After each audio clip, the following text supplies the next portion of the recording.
Hello বন্ধুরা, আজকে আমি দেখুন সবাই মিলে যাচ্ছি গঙ্গা চান করতে।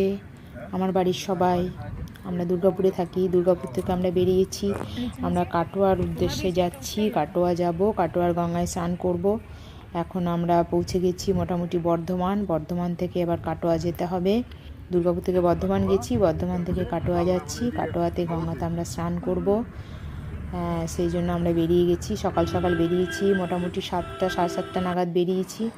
তারপরে এই যে একটা ধাবা দেখতে পেয়েছি, এখানে দাঁড়িয়েছি টিফিন করার জন্য। এখানে ঢুকলাম, তারপর দেখছি এখানে রুটি নেই, শুধু খেতে হবে এখানে লুচি বা মুড়ি।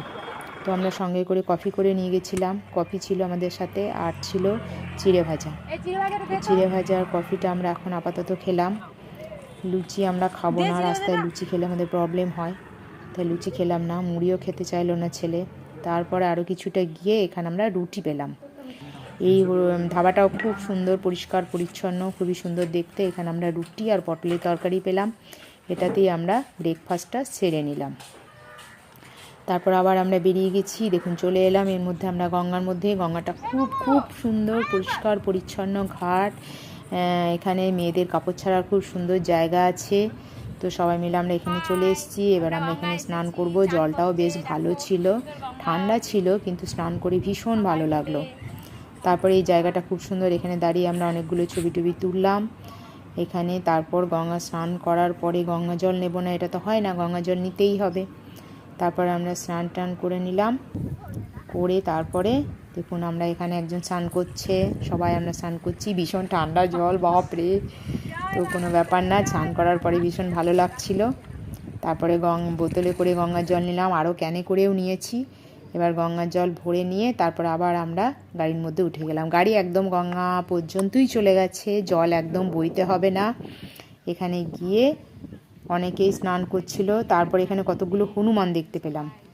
তো হনুমানগুলোকে ভাবলাম কিছু একটা খাবার দিই, তো ওখানকার লোকরা বারণ করলো, বললো না এখানে আর হনুমানকে খাবার দিতে যাবেন না, তাহলে অনেক হনুমান চলে আসবে, তখন খুব মুশকিল হতে পারে। সেই জন্য আমরা খাবার আর দিতে পারলাম না।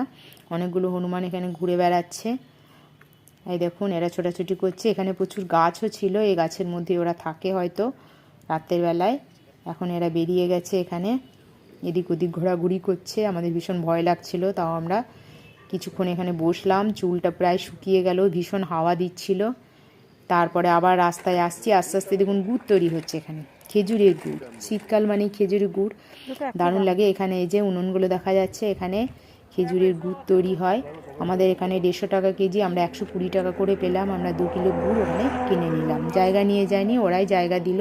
কিছুটা পাটালি নিলাম আর কিছুটা লিকুইড গুড় নিলাম। গুড়টা বেশ ভালো খেতে, ওখান থেকে গুড় কিনে নিলাম। তারপর আবার দেখছি পাশে ধান ক্ষেত, তো ধান ক্ষেত, প্রচুর ধান জমি, খুব সুন্দর লাগছে। এটা মেশিন দিয়ে ধান কাটা হচ্ছে, মেশিনে ধান কাটা আমি শুনেছি কিন্তু কোনো দিন দেখিনি, এই প্রথম দেখলাম। তারপর আমাদের প্রচুর খিদে পেয়ে গেছিলো, ভাত খেতে শুরু করে দিয়েছি। তখন যে আমাদের ভিডিও করতে হবে ভুলেই গেছি। তারপর যখন খাওয়া হয়ে গেছে একটুখানি জাস্ট তুলেছি।